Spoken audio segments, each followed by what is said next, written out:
June the 6th, 2020, and I did a experiment for sprouting sunflower seeds. There's some other stuff sprouting here that's more garbanzo beans, and I'm trying to root some stems, so that's another experiment. Um, Basically, I found a wild mushroom in the woods.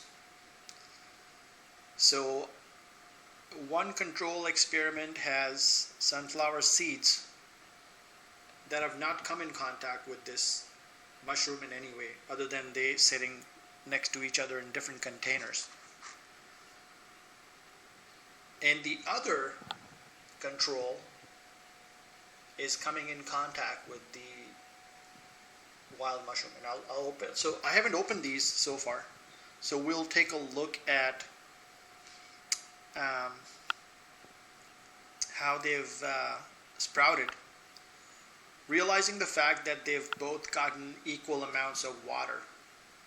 Ideally, I should not put this near the window, but anyhow, I was sprouting other stuff here, microgreens. So let me open. This one is. This is from last night. These are pepper seeds, so I'm just going to move them over to another container just for now. It's still pretty wet, and my laptop is right there, so let me try to open this up. It's tricky to do this with one hand.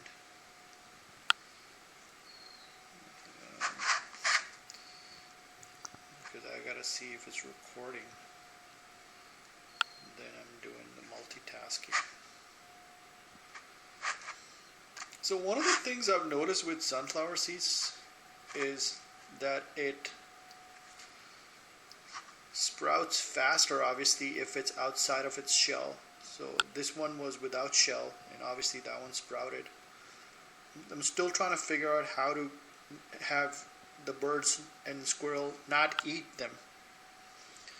Okay, so looks like some of them have sprouted. We're not going to focus on the ones without the shell, just because we're going to focus on. So some of them have sprouted and others have not, right? So this is not a scientific study, but it's a couple of millimeters of roots. So I think that's a good snapshot. It's a little dusty here. So let's go to the control now. And I'm going to touch the one without the... Actually, let me keep it open. I'm going to go wash my hands and then touch it again.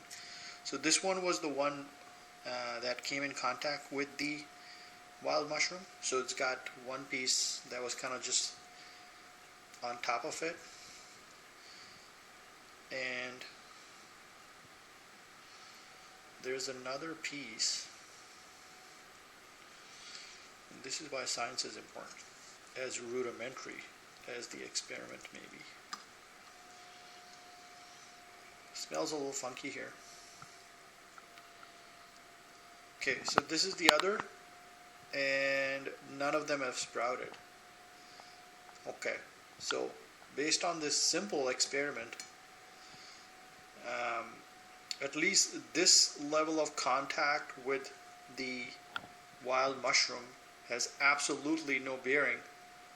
In fact, I would say these ones did better because some of them sprouted. And it would be interesting to see if micro-dosing these seeds is going to have any bearing on the sprouting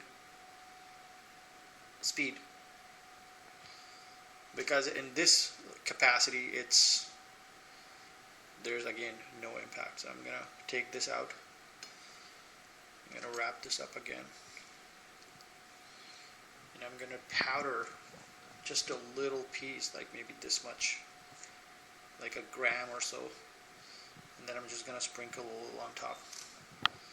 Okay, so at this point it does really matter because that one's not a control, so I just want to wrap it up right now.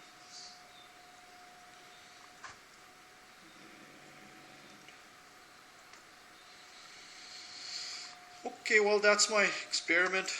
This is why you do experiments, because I thought that the seeds were growing faster under the contact with the mushroom, but clearly that's not the case.